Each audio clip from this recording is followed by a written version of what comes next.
यह भारत का वो कुंड है जहां भगवान परशुराम ने अपनी मां की हत्या करने के बाद अपने हाथ से चिपकी हुई कुल्हाड़ी से मुक्ति पाई थी।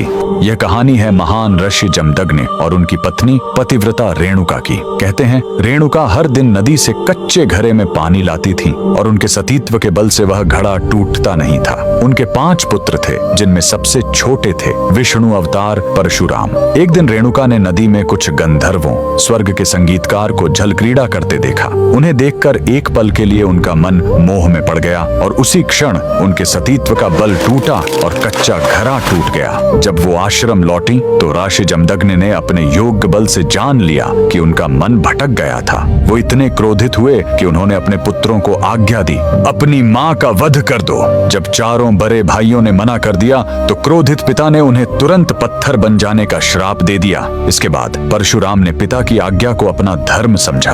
उन्होंने भारी मन से अपनी कुल्हाड़ी उठाई और अपनी ही मां का सिर धड़ से अलग कर दिया। उनकी आज्ञाकारिता से प्रसन्न होकर जमदग्नि ने वरदान मांगने को कहा। परशुराम ने तुरंत अपनी मां को फिर से जीवित करने और साथ ही पत्थर बन चुके अपने चारों भाइयों को भी मुक्त करने का वर मांग लिया। सब फिर से जीवित हो गए, मानो कुछ हुआ ही ना हो। लेकिन कहानी यहीं खत्म नहीं हुई। मातृ हत्या का पाप उस कुल्हाड़ी पर एक दाग की तरह चिपक गया और वो उनके हाथ से अलग ही नहीं हो रही थी। उस पाप से मुक्ति पाने के लिए वह दर दर भटकते रहे, लेकिन कोई भी तीर्थ उस कुल्हाड़ी को छुड़ा नहीं सका। अंत में वह पहुंचे पूर्वी हिमालय की लोहित नदी के किनारे और जैसे ही उन्होंने इस कुंड के जल को छुआ, चमत्कार हुआ। कुल्हाड़ी अपने आप उनके हाथ से छूट गई। यही पवित्र स्थान आज अरुणाचल प्रदेश में परशुराम कुंड के नाम से जाना जाता है। आज भी हर साल मकर संक्रांति पर हजारों श्रद्धालु यहाँ इस विश्वास के साथ डुबकी लगाने आते हैं कि यह कुंड उनके सारे पापों को धो डालता है, ठीक वैसे ही जैसे इसने स्वयं भगवान परशुराम को पाप मुक्त किया था।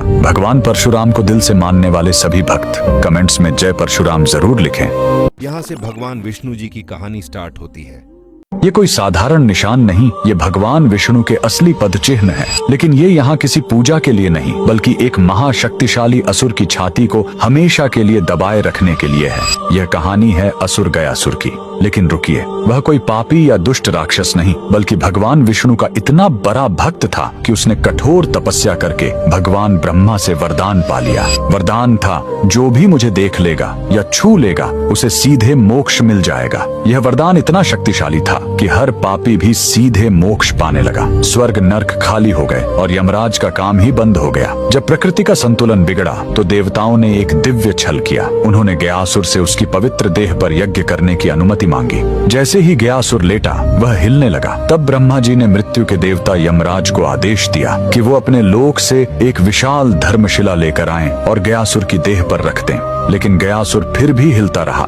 तब उसे स्थिर करने के लिए स्वयं भगवान विष्णु ने उस विशाल धर्मशिला पर अपना दाहिना पैर रख दिया, जो हमेशा के लिए अंकित हो गया। भगवान के स्पर्श से गयासुर खुश था। उसने मृत्यु से पहले भगवान विष्णु से वरदान मांगा, मेरी यह देह दुनिया का सबसे बड़ा तीर्थ बने और जो यहाँ अपने पितरों का पिंड दान करेगा उन्हें सीधे मोक्ष मिलेगा। और भगवान के आशीर्वाद से गयासुर का वही शरीर आज बिहार का पवित्र गया शहर है और जिस स्थान पर विष्णु ने पैर रखा था वहीं पर बना है यह प्रसिद्ध विष्णुपद मंदिर। लेकिन रुकिए, इसी मंदिर के बगल ये कोई साधारण निशान नहीं, ये भगवान विष्णु के असली पद चिन्ह है। लेकिन ये यहाँ किसी पूजा के लिए नहीं, बल्कि एक महाशक्तिशाली असुर की छाती को हमेशा के लिए दबाए रखने के लिए है।